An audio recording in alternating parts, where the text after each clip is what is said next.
Ako si Gladys, isang estudyante. Hilig ko noon ang panonood ng mga samot-saring palabas sa social media.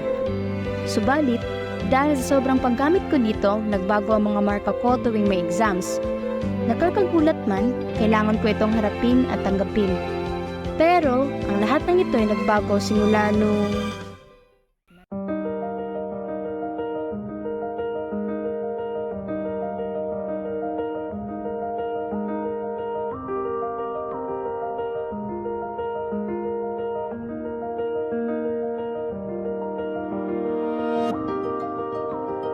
Nay! Tay! Halika kayo! Dali!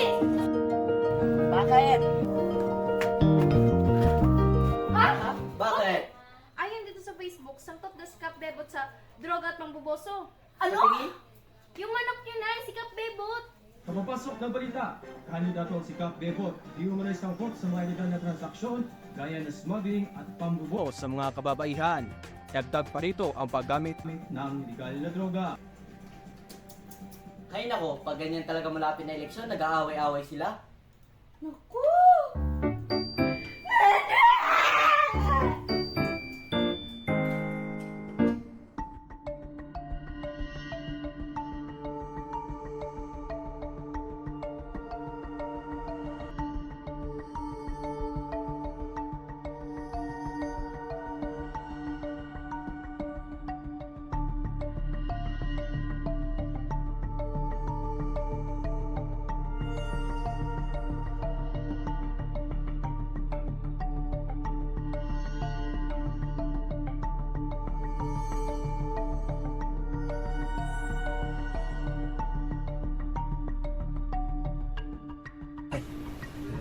Bilib talaga ako sa'yo.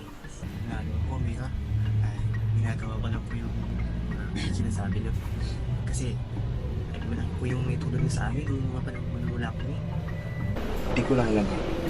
Ang ka gusto yung pagbubuka ni Bebot na yan. Mag-isang hihira tapos ako ba yung kakalabanin? Anong tingin mo sa akin? Ang dami pwedeng maging karibal ko tapos siya pa. Pagpatuloy ko lang yan. Tapos kapag ako yung nanalo, dodobluhin ko yung kita niyo. Ay, salamat po. Salamat. Sige. Kaya, mawawala na pa. Salamat. Huwag itong pagsasabihan. Puputulin niyo yung ulo mo. So, bukas na. Hello, Kap Bebot! Kumusta? Hindi na pala. Alam mo, Dina, panalo ng eleksyon para sa akin. Oo naman, Kap. Kap, tingnan mo nga itong nakita ko sa FB tungkol kay Mayor na nakikipag-usap sa isang journalist. Ha? Grabe talaga si Mayor na yan. Kapal naman ang mukha niya. Kapapasok lang na balita. Nag-trending ngayon sa social media ang isang footage na nakunan sa loob ng isang coffee shop na may kinalaman sa negosasyon sa isang mamahayag at isang politiko. Wait, napatawag si Mayor. Hello, Mayor? Ano ito nakikita ko? Ba't ako nagpa-viral? Hindi ko po alam yung sinasabi niya, Mayor. Ako hindi mo alam. Journalist ka eh. Dapat alam mo. Teka lang po, Mayor. Sige po, hanapan ko po ng paraan. Hanapin mo yung sino yung nagpakala nito, ah. Dahil kapag hindi, ulo mo yung puputulin ko. Sige po, Mayor. Susunod po.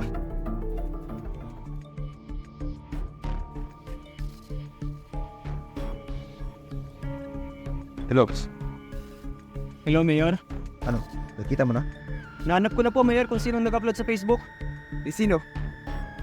Siya po ay isang estudyante. Gladys po ang pangalan niya. Sa lahat pang pwedeng sumausaw? Estudyante pa? Huwag ka nang sumausaw dito. Ako nang bahala.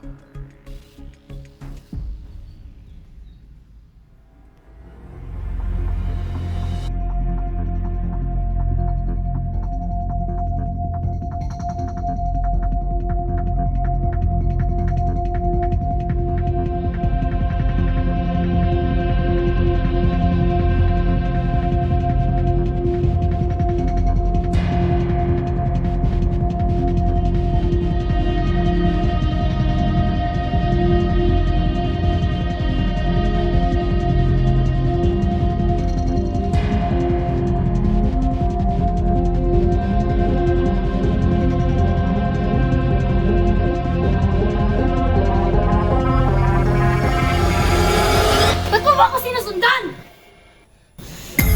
Dahil sa'yo, nawasak yung reputasyon ko!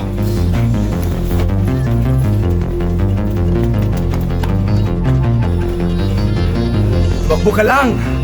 Maabutan din kita, Gladys.